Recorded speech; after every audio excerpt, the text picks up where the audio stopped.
రజితమైనంపల్లి గారు, తనిఖీల భరణి గారు ఒకటి చెప్పారు. నాన్నెందుకో వెనకబడ్డాడు, నాన్న అన్నీ చేస్తాడు, కానీ నాన్నెందుకో వెనకబడ్డాడు. కానీ అలాగే ఆలోచిస్తే నాకు ఏమనిపిస్తుంది అంటే అప్పుడప్పుడు అమ్మ కూడా వెనకబడిందేమో.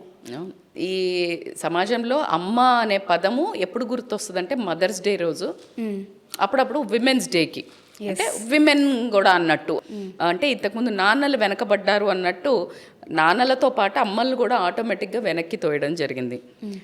ఆవిడను ప్రతి ఒక్క పిల్లల దగ్గర, అంటే జనరల్గా అంత చిన్నోళ్ళని చూస్తున్నాం కదా, అసలు అంటే నాన్న నా మాట అనరు, భయం. నాన్నను ఎందుకు అంటే బ్రెడ్ ఎర్న్ చేస్తాడు, తీసుకొస్తాడు అనగానే, అందుకే మానిటరీ థింగ్స్కి విలువ ఎక్కువ ఇవ్వటం వల్లనే విమెన్ అంటే ఈక్వల్గా ఒక ఇల్లు రన్ చేయాలి అంటే, ఒక బండి ముందుకు వెళ్ళాలి అంటే రెండు పట్టాలు.